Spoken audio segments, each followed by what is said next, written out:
Well, good morning. This is the Casual Pilot coming at you from the happiest place on better known as EAA Airventure. As you can see, there's a boatload of planes back there. This is the vintage area. We have found the place that has what we think is the best breakfast on the grounds, and so we always come here for breakfast.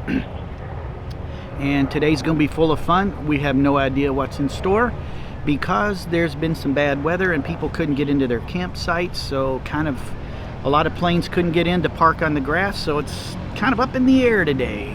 Keep subscribing and commenting and liking these videos, and you can see the rest of the week and all the fun that we have in store. Ultralights, warbirds, vintage, cool planes, helicopters, all kind of crazy stuff. So, and lots of air show. Remember to comment down there and like my videos and stuff like that, and we will bring you more fun content this week. All right, here we are in front of Doc, the B-29 Super Fortress. We had a shot of Fifi when we were down in Janesville, and Doc is the only other B-29 in the air. So here at Oshkosh, we will have the only two flying B-29s that are still in existence flying over us this week. Don't you wish you were here in Oshkosh? You could be. Plan your vacation around it like we do, and you can see all this coolness. All right, now we're waiting in line for the Warbird tram tour, and it's awesome. They take you in a tram and haul you around the grounds and point out all the cool warbirds, the rare ones, the cool ones, and as you can see, there's a boatload of people waiting in line. But they take you all around the whole area of warbirds and tell you history of some of them, and then you find the ones you really like, and then you go back later in the day or later in the week and get close-up pictures and really take in the coolness of them. So this is one of the highlights for us. We always make sure we do it, and you learn a whole lot about history. If you go from this north-south runway right here to that tree line, and from about here all the way over to the east-west runway, it's all living history. Every one of these airplanes is a living, breathing machine that was somehow produced and manufactured by living, breathing people. XP-51 owned by EAA. It's usually in a museum. They towed it out. There's only one in existence. That is the pre-production aircraft. The British came to North America and asked them to build a Curtiss P-40 under license. Curtiss didn't, or North Americans didn't want to build somebody else's aircraft. So they told the British they'd build a new one in 120 days. That is one of the early versions of it. The ones with the segmented canopies are B's or C's, depending on where they were built. The P-51A could do 390 miles an hour for top speed. The P-51B could do 440 with that new engine. The next aircraft you see on our right, the white ones are the biplanes off our left, the Stearman designed Boeing built PT-17s. Navy called it the N2S aircraft. They would fly it low and slow over the jungle and fire out the doors with a machine gun until they got shot back at, and that's how they found the enemy. Very dangerous. A lot of them shot down, but that was the only way through a triple canopy jungle they could find them. These are C-47 or C-53. The way to tell them apart is the C-47 has a big cargo door in the left rear of the fuselage. It also has a reinforced cargo floor.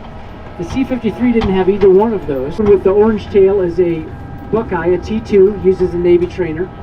Then the red star on the tail, that is a Russian-built MiG-17 for the Vietnam War.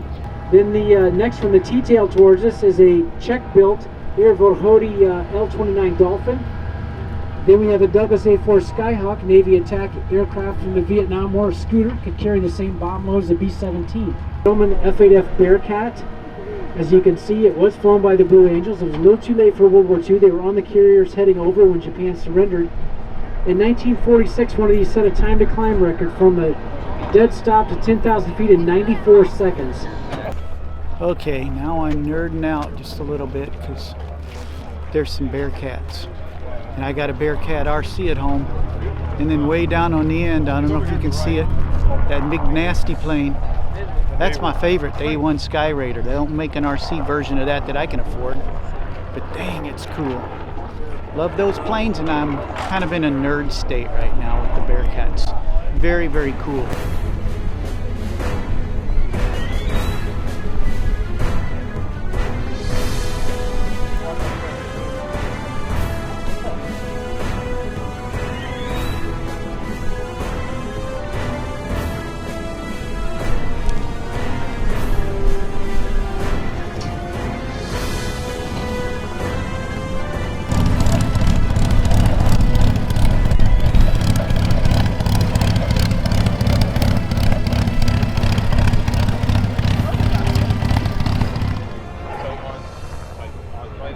Well, it's almost air show time. Day one, Airventure. Yeah. Anyway, we've got our little umbrella chairs propped up. We're in the second row. Of course, I'm trying to film and I've got a really tall guy in front of me, so that should be fun. But there are hundreds and thousands of people ready for the air show. There's going to be some crazy stuff. Not going to film it all because I want to watch part of it, but we'll film some cool stuff for sure. Probably some fast, pointy jets, I hope.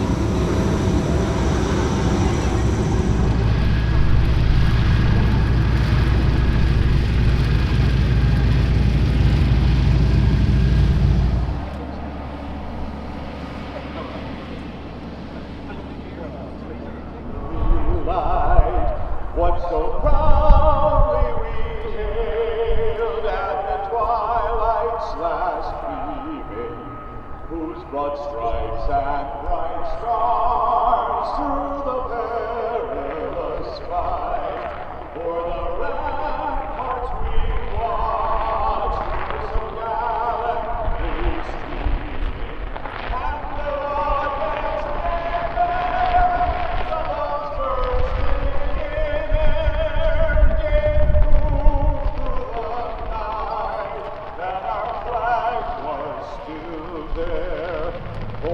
say, does that star-spangled banner yet wave o'er the land of the free and the home of the brave?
thanks to some very, very smart people in Basel who kept their eyes open. Those are the two elements of aircraft happening. The A-10 Thunderbolt 2. It's the A-10C Thunderbolt 2.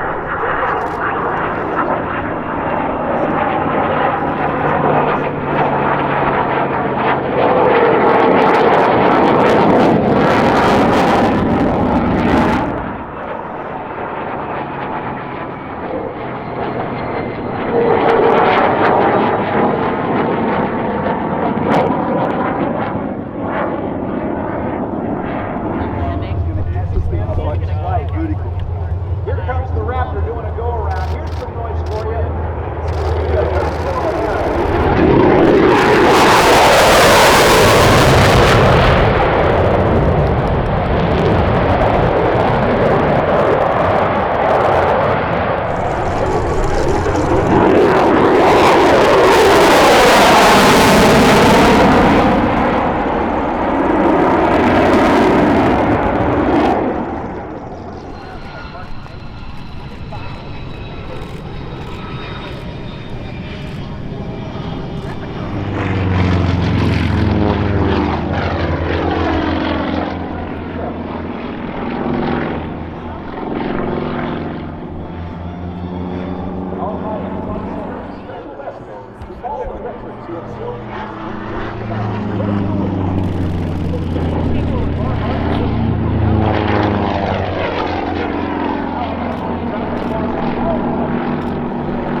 If you were to fly,